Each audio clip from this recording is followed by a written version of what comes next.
استغفار شیطان کے مقابلے میں ہتھیار رہے گی تیری اولاد کے لیے. ہتھیار کس کو کہتے ہیں پتہ ہے نا آپ کو؟ جس سے دشمن کو ڈرایا جاتا ہے. اور وہ کیا ہے؟ استغفار کر کے بندہ سارے گناہ معاف کروا لیتا ہے، اللہ تعالیٰ کے قریب ہو جاتا ہے، اور شیطان اپنا سر پٹک کے دور دفع ہو جاتا ہے.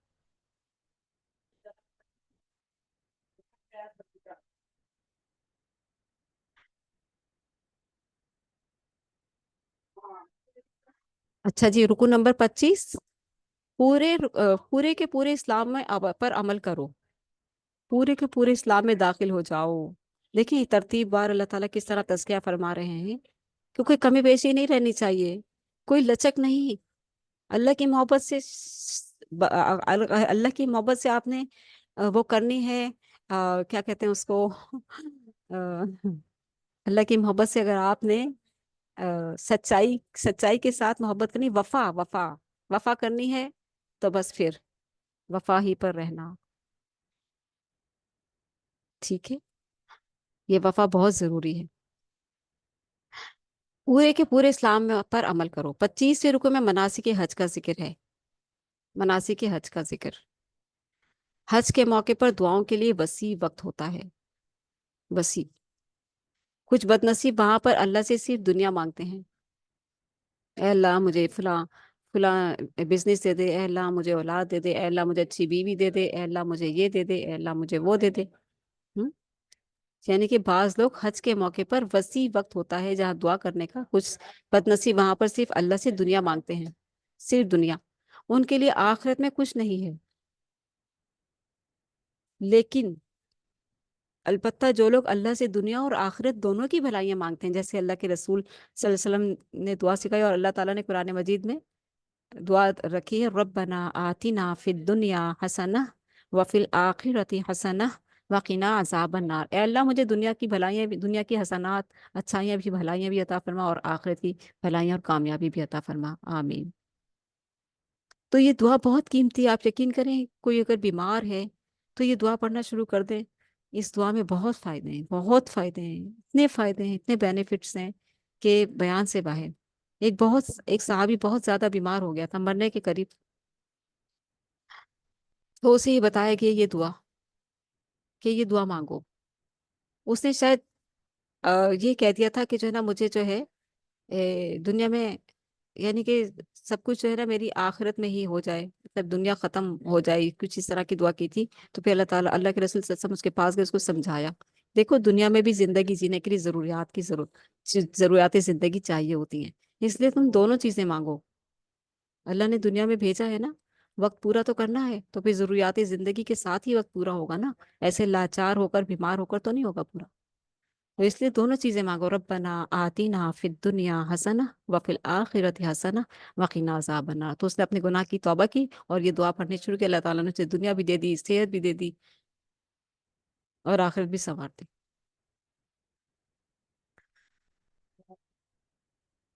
تو ہم دیکھتے ہیں یہاں پر کہ 25 رکو میں مناسک حج، جو کہتے ہیں کچھ لوگ دنیا مانگتے ہیں اور کچھ لوگ دنیا اور آخرت دونوں کی بھلائیاں مانگتے ہیں، ان کے لیے آخرت میں ان کی نیکیوں کا بھرپور اجر ہے.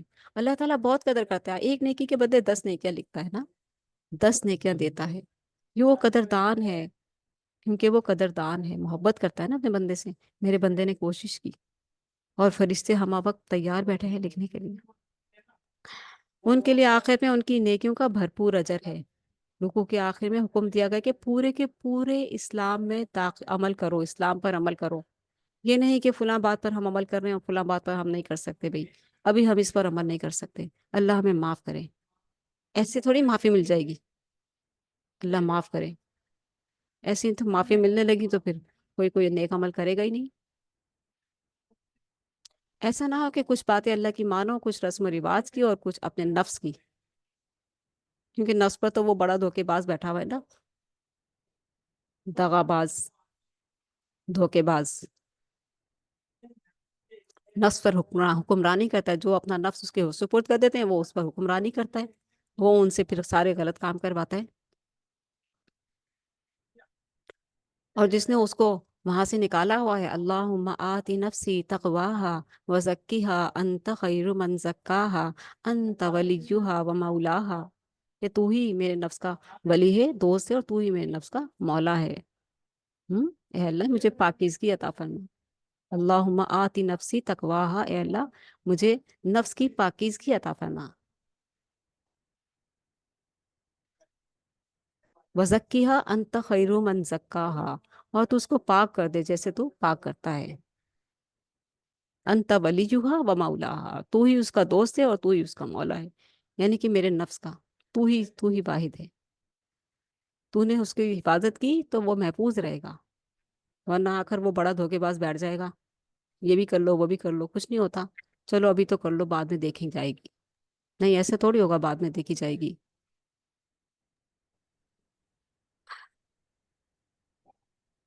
تو ایسا نہ ہو کہ کچھ باتیں اللہ کی مانو، کچھ رسم و رواج کی اور کچھ اپنے نفس کی، ایسی غیر خالص اطاعت شیطان کے نقش قدم کی پیروی ہے، اور اللہ اسے ہرگز قبول نہیں کرے گا، ٹھیک ہے؟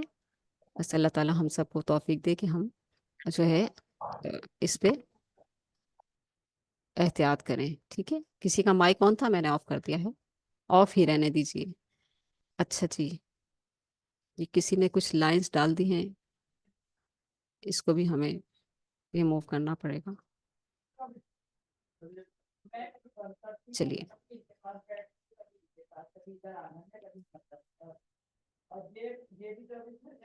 پورے کے پورے اسلام میں داخل ہو جاؤ، ٹھیک ہے؟ اچھا جی، رکو نمبر 26 ہم پڑھنے جا رہے ہیں۔ جنت کا حصول آسان نہیں اور اتنا مشکل بھی نہیں، ٹھیک ہے؟ ڈر نہیں جائیے، لیکن قرآن پڑھیے، لیکن عمل، یہ جو چیز ہے اسے غور سے دیکھیے کہ آسان نہیں ہے تو پھر کرنا کیا ہے۔ 26 رکو میں آگاہ کیا کہ جنت کا حصول آسان نہیں ہے، جنت میں وہی لوگ جائیں گے جو سخت قسم کی آزمائشوں میں حق پر ڈٹے رہے۔ دیکھیں جو لا الہ الا اللہ محمد رسول اللہ پڑھ لیتا ہے نا، پھر اس کے اوپر آزمائشیں آتی ہیں، اور جیسے جیسے وہ نماز قرآن کی طرف آتا ہے تو اس کی تھوڑی تھوڑی آزمائش اور سخت ہوتی جاتی ہے۔ اللہ چیک کرتا ہے نا کتنی محبت کرتا ہے میرے سے، کتنی محبت کرتا ہے میرے سے، بتا تو صحیح کتنی محبت کرتا ہے۔ تجھے جنت چاہیے تو میری طرف آیا ہے نا، میں تجھے اپنی رحمت میں تھام رہا ہوں، لیکن تھوڑی مشکلات آئیں گی تجھ پر، لیکن تجھ پہ اتنی بڑی نعمت بھی تو مل رہی ہے نا، اللہ کی رحمت، اللہ کی محبت، اللہ کی چاہت، وہ بھی تو مل رہی ہے نا۔ اگر تھوڑی بہت آزمائش آ گئی تو پریشان نہ ہو، گھبرا نہیں، میں ہوں نا تیرے ساتھ، ٹھیک ہے؟ اصل میں یہاں بات ہے ساری جان اور مال کی قربانی کی، ٹھیک ہے؟ کیونکہ مدنی دور ہے، جنگی دور ہے، غزوات ہیں۔ جنت میں وہی لوگ جائیں گے جو سخت قسم کی آزمائشوں میں حق پر ڈٹے رہیں گے اور مال اور جان کی بازیاں لگا دیں گے، ٹھیک ہے؟ جنت تیری پناہ ہے تیرے خون جگر میں، اے پے کرے گل کوشش پہ ہم کی جزا دیکھ، تو مر تو جانا ہی ہے۔ اللہ کے رسول صلی اللہ علیہ وسلم کے جو ساتھی تھے صحابہ کرام، انہیں پتا تھا کہ مرنا تو ہے، مرنے سے ڈرتے ہی نہیں تھے، شہادت کی موت کو یوں لیتے تھے دلہن کی طرح، شہادت کی موت کو ایک ایک قدم دنیا میں اور ایک جنت میں، ادھر خون کا قطرہ گرا نہیں، ادھر جان نکلی نہیں، ایک قدم دنیا میں ایک قدم جنت میں۔ اتنی بڑی کامیابی، اتنی جلدی کامیابی، اتنی جلدی جنت مل جانا، اتنی بڑی کامیابی ہے یہ، شارٹ کٹ راستہ ہے یہ، شارٹ کٹ راستہ، وہ کامیاب ہو گئے، فاستبقوا الخیرات کر گئے، سمعنا واطعنا کر گئے، یا رسول اللہ ہم حاضر ہیں۔ رکوع کے آخر میں ارشاد ہوا کہ اے مسلمانوں تم پر جنگ کا کرنا فرض کر دیا گیا ہے، وہاں تمہیں یہ حکم کتنا ہی ناگوار ہو۔ محبت ہے نا انسان کو اپنے اولاد سے، اپنے گھر سے، اپنی بیوی سے، اپنے باغات سے، اپنے بزنس سے، اس وقت تو یہی چیزیں تھی نا، مویشیاں تھے، باغات تھے، بزنس تھا، تجارت تھی، بیوی تھی، بیویاں تھی، بچے تھے، تو اللہ تعالیٰ کیا کہہ رہے ہیں؟ مسلمانوں تم پر جنگ کرنا فرض کر دیا گیا، خواہ تمہیں یہ حکم کتنا ہی ناگوار ہو۔ ممکن ہے کہ تم کسی چیز کو ناپسند کرتے ہو اور اس میں تمہارے لیے خیر ہو، اور ممکن ہے تم کسی چیز کو پسند کرتے ہو اور اس میں تمہارے لیے شر ہو، اللہ جانتا ہے اور تم نہیں جانتے، اس لیے اللہ کی بات مان لو۔